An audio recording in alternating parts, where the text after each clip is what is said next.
yung mga nilagay namin sa script are based para naman kung fourth read eh. Pinahahaba yung definition. Ang tanong, was it a political tire? Yes. Yes. So nagbibiro ka lang pala? No, the topic is serious. Indeed, but the treatment, nagbibiro ka lang. Yun ang translation ng satire, di ba? Joke lang. It's joke serious, so you can tell a serious story through laughter. So I understand. But satire, how do you define satire? Kasi music major kayo, di ba? Hindi naman na-cover ito ginawa nyo. Historical film.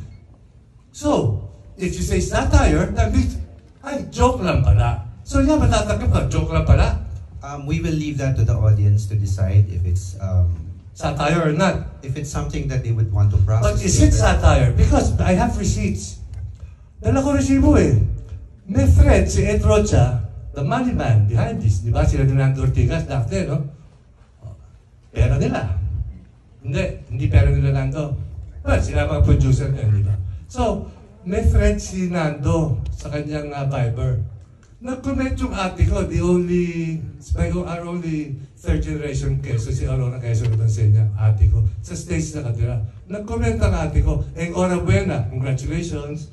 Ed, kasi kaibigan namin yung mga Roche eh. So, ang sagot ni Ed, sabi, is it coming to the US? Yes.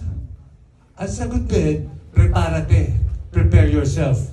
This is a political satire. So, ibig sabihin, alam ni Ed, na sinalaulan nyo ang alaala ng aking lolo. That you did not do him right, and that he does not have the moral nor the artistic integrity to stand by this product.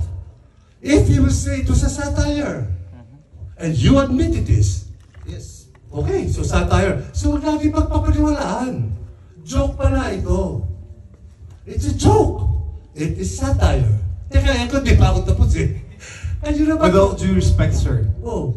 I understand the feelings, but this is a Q&A for everyone. Okay, so my question has been answered, so let me finish. We are giving everyone a chance because everyone paid. Hey dude, listen to this. Sir, you're jumping around. No. No, listen to me. We're gonna listen to you, but there's a space and time. Jericho, huwag mo akong ganyan ha? No, sir. Because Umupo ka, patapusin mo ako. 1 minute, I'm done. It's just sit down and shut up.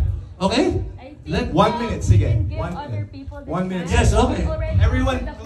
Okay, so this no more question. This I tell you all. You have opened the Pandora's box. Oh, okay naman, di ba? Just a minute na lang daw. Oh, 1 minute naman eh. So listen to this. I have watched this the third time in the week. Nung umpisa ako kay Pakot. And then I've seen all the comments and all the bashing on media, on social media. So what you have opened, Mr. Taro, is a Pandora's box. Marami mga Pilipinong bata ngayon hindi naman nag-aral. Alam ba nyo that we got women suffrage before France? Alam ba nyo na mismong Hacienda ni Quezon, pinamahagi niya? Libre? Teka, hindi pa ako tapos. Yes, sir. Kakainin mo yung 1 minute ko eh. I have 45 seconds.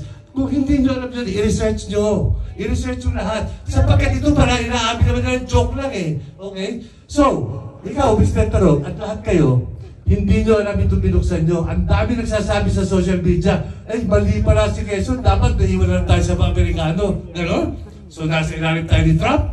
Anyway, hindi nyo alam ang ginawa nyo. Dahil kayo, gusto nyo kumita ng pera, gusto nyo sumikat, sinalaula ninyo ang alaala ng isang pamilyang nagbuwis ng buhay. Ang lola ko, inubos yan. Kasama ng tita baby ko, kasama ng unang asawa ng nanay ko. Pinas lang yung mga yan dahil hirap na.